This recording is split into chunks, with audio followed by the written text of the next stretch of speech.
Kembali ke Perang Dunia Ketiga di awalnya. Mengapa kita mengatakan Perang Ukraina bisa menjadi Perang Dunia Ketiga di awalnya? Apa perbedaan dengan perang di Suriah, perang di Libya, perang di Palestina, dan perang di Afghanistan? Pertama, karena perang Ukraina pencetusnya Rusia, sementara perang-perang lainnya adalah perangnya Amerika. Amerika itu boleh membunuh rakyat sipil, boleh menyerang sebuah negara, boleh menjatuhkan sebuah pemerintahan atas nama agar dunia menjadi lebih baik. Negara lain harus diam. Kalau Rusia, sebaliknya, tidak boleh dan menjadi penjahat musuh bersama dunia. Sungguh, perang Rusia-Ukraina, perang yang selain perbedaan niatnya, permasalahannya, dan pastinya, dua negara ini, Ukraina dan Rusia, adalah dua negara produsen besar yang kalau mereka menurunkan produksinya atau tidak jualan, maka dunia bisa bermasalah.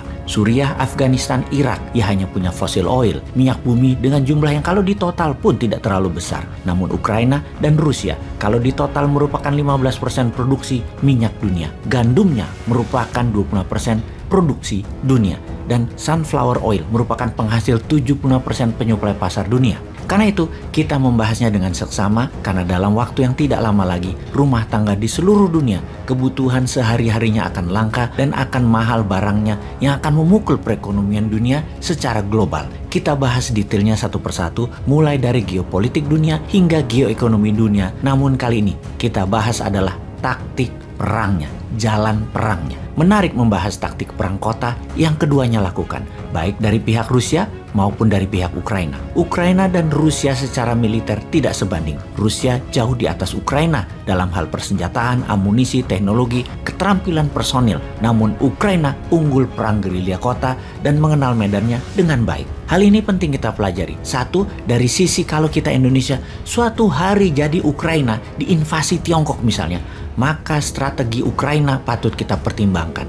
Di sisi lain yang kedua, kalau kita Indonesia suatu hari jadi Rusia, mengambil balik 8 negara ASEAN untuk jadi Nusantara baru, kesalahan apa yang dilakukan Rusia, kita tidak akan lakukan dan kita ganti strateginya. Kita bahas mengenai serangan awal Putin yang bisa dikatakan gagal dan apa pelajarannya. Pada 24 Februari 2022, tepat setelah pukul 2 waktu Ukraina, Vladimir Putin, otokrat Rusia, mengumumkan dalam pidato TV yang telah direkam sebelumnya, sebuah operasi militer khusus di Ukraina.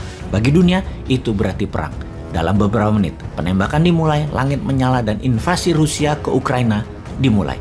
Namun, bagi banyak orang Ukraina, ini tidak dianggap sebagai permulaan, tapi kelanjutan konflik yang dimulai sekitar 8 tahun sebelumnya pada musim semi 2014. Sejak Rusia dan pemberontak yang didukungnya menguasai Crimea dan sebagian besar Ukraina Timur, Ukraina telah mempertahankan kehadiran militer yang diperluas dan aktif sepanjang perbatasan Ukraina terhadap Rusia. Pada tahun 2017, misalnya, Rusia mendirikan kembali tentara gabungan ke-8 di Novotcherkassk, dibangkitkan kembali dengan dalih bahwa itu adalah keputusan defensif yang kemudian sejak itu telah menambah artileri, rudal, bahkan beberapa analis percaya memasukkan separatis ke dalam barisannya sendiri. Ini bukanlah perkembangan yang terisolasi dari Sevastopol di ujung selatan Crimea hingga Klinci di sepanjang perbatasan utara Ukraina, pangkalan Rusia, titik perbatasan dan infrastruktur militer umum telah berkembang semakin mengelilingi Ukraina sejak 2014. Pada hari Rabu 3 November 2021,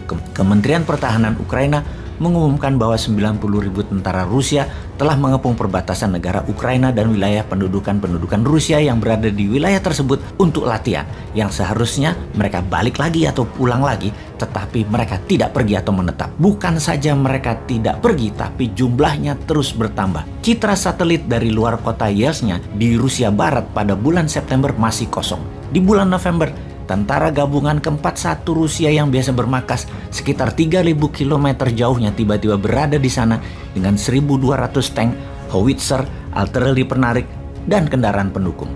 Pada bulan Januari 2022, pasukan Rusia meluncur ke Belarus untuk latihan bersama.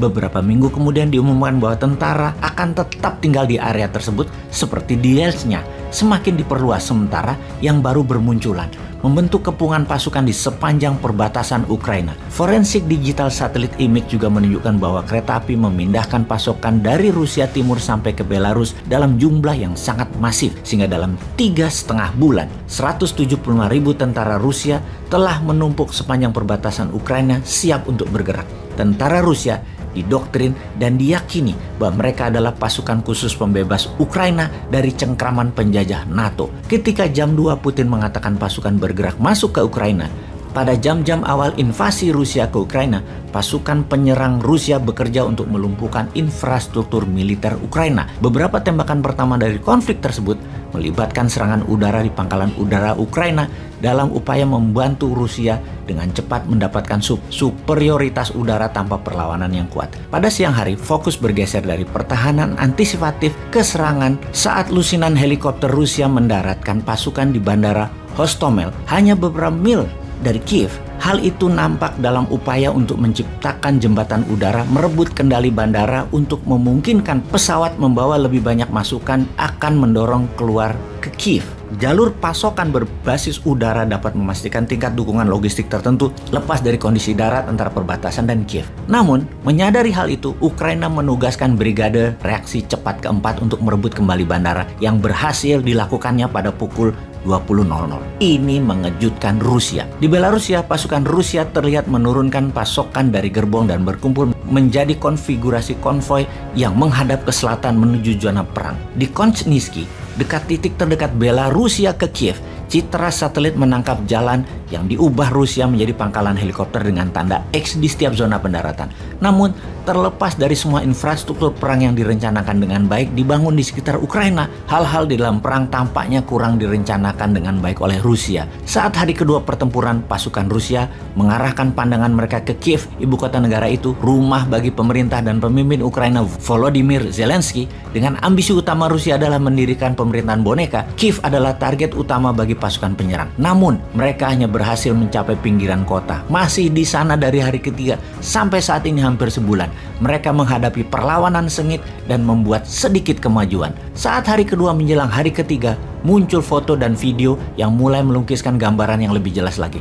Banyak peralatan perang Rusia kehabisan bahan bakar dan ditinggalkan, berserakan di seluruh negeri. Pasukan penyerang terlihat menjarah toko-toko untuk makanan, kemungkinan karena kekurangan pasokan makanan mereka sendiri. Strategi perlawanan pertahanan Ukraina terbukti jitu, yaitu memerangi logistik Rusia. Dalam kata-kata terkenal Jenderal John J. Pershing, infanteri memenangkan pertempuran, logistik memenangkan perang. Jadi Ukraina memilih menyerang logistik Rusia. Ukraina mengatur pertahanan bergaya gerilya dengan menarget kehancuran truk-truk bahan bakar Rusia. Kita semua tahu, truk bahan bakar biasanya tidak bersenjata. Yang bersenjata hanya orang yang mengendarainya saja dan dapat dihancurkan dengan peluru murah atau bom molotov. Pasukan Ukraina juga menghancurkan 2 jembatan kunci ke Kiev, memungkinkan mereka untuk memfokuskan mempertahankan sejumlah kecil choke point, dan taktik serupa digunakan di tempat lain di Ukraina. Militer Ukraina juga menghancurkan semua koneksi antara jaringan kereta api Rusia dan Ukraina untuk mencegah kekuatan penyerangan menguasai mereka, untuk meningkatkan jalur pasokan mereka. Di tempat lain di seluruh negeri, kota-kota besar dan kecil membongkar rambu-rambu jalanan mereka dengan beberapa kasus mengecat dengan tulisan "Selamat datang di neraka", sehingga mempersulit pasukan Rusia yang banyak diantaranya hanya mengandalkan peta kertas untuk bernavigasi di Ukraina. Sementara itu, militer Rusia yang hampir sepenuhnya bergantung pada komunikasi radio analog yang tidak aman, penggemar radio amatir dan organisasi peretas anonimus bekerja untuk memblokir dan mengawasi frekuensi radio-radio musuh atau radio-radio Rusia tersebut. Bagi banyak ahli, kesulitan logistik militer Rusia bukanlah hal yang mengejutkan. Bahkan mereka mewakili garis sejarah saat menganalisis bencana perang Soviet Afghanistan di tahun 1980-an. Kinerja logistik yang buruk sering menjadi alasan kegagalan Uni Soviet untuk mencapai tujuannya. Sahabat, kita semua tahu target dalam 4 hari serangan kilat Rusia seharusnya pasukannya sudah mencapai Kiev, dan dalam 1 minggu seharusnya Kiev sudah takluk. Ternyata pertahanan Ukraina menggagalkan rencana itu, dan ini semua membuat Putin marah. Tak ayal lagi, Putin memberi hukuman Kepala Dinas Keamanan Federal Rusia (FSB) dan wakilnya menjadi tahanan rumah karena dianggap memberi informasi palsu dan menyesatkan serta inkompeten, membuat serangan awal Rusia terhadap Ukraina gagal. Menjelang invasi, Badan intelijen ini meyakinkan Putin bahwa Rusia hanya akan ada perlawanan kecil dari tentara Ukraina dan rakyat Ukraina. Yang mendukung Rusia itu banyak dan mereka tidak mendukung Zelensky. Faktanya, tentara Ukraina dengan gerilya taktik dan rakyat Ukraina menjadi pejuang dengan semangat militan menghalangi jalannya tentara Rusia. Kemudian Rusia merubah taktik perangnya, yang ternyata Ukraina pun merubah taktik perangnya. Kalau kita Indonesia bagaimana?